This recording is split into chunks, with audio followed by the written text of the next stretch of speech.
pressure is mounting on the newly appointed Inspector General of Police, Christian Yonu, to reverse the centralized communication system imposed under his predecessor, Dr. George IGP Dampare, which effectively silenced regional police PROs. Dr. Dampare's directive was also criticized for stifling timely information flow to media houses, including ours, of course. Here's how General Manager of Joe Brands, Fifi Kumsin, captured the situation.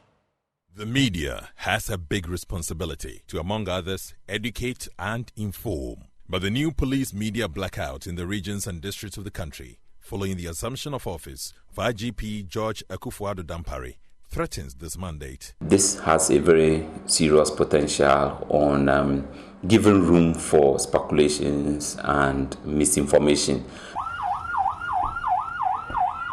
Whenever a story breaks anywhere in the country, the police in those jurisdictions would direct journalists to the Central Police Communication Center here in Accra for comment. And on many occasions, when the journalists do, they get no answers.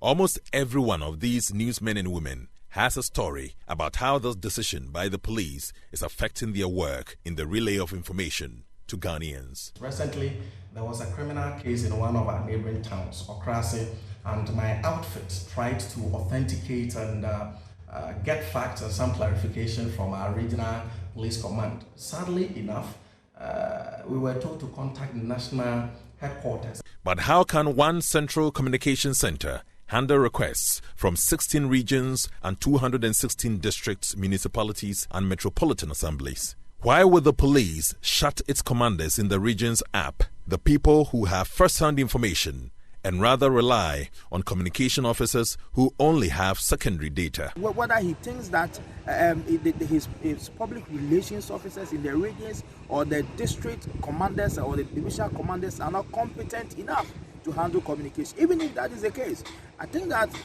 there should be a systematic approach to train them in handling PR at the local level.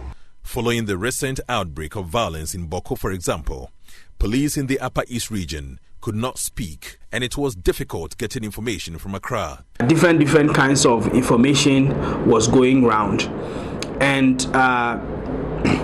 the police PRO kept saying that he did not have information for me. If we needed the information at the time that he didn't have it, then he was suggesting that we should talk to the Public Affairs Directorate in Accra in order to get information, which for me is a bit ridiculous, because I cannot be here in Bolga in the Upper East region when something is happening and then I need to go to Accra, nearly 900 kilometers away, in order to be able to get information to bring to the general public. GGA President Albert Kwabena Jomfo in September last year called for a change. According to Mr. Jomfo, depriving the media information in real time is a matter of serious concern to the association.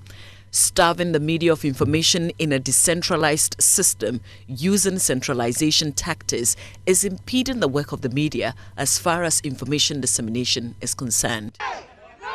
Perhaps the police can take a leaf out of the books of their counterparts in some of the most advanced democracies, where local police and sheriffs in counties constantly update the public on developing stories. There were multiple rounds fired at the first location where we have... The plan was a murder-suicide, so she killed him and then she was going to turn the gun on herself. The IGP should look at it again and look at areas where he has to relax it. He does that to pave way for us to be able to have credible dissemination of information. So it makes the work very difficult, and in times like this, people who don't have the patience to wait until they can get information from the police may just report information that is not accurate. And when that happens, we are only misinforming the general public and probably even creating a more serious security problem in Boko. The police media blackout in the regions and districts of the country is counter-democracy. It's time the IGP took another look at this directive that's increasingly robbing the public of critical information in a timely manner. COP Alex Mensah, retired, believes it's time for the new IGP to reverse the policy to restore autonomy to regional PROs, allowing them to address local security issues directly. Centralization was one of the things that we opposed, but we were not listened to.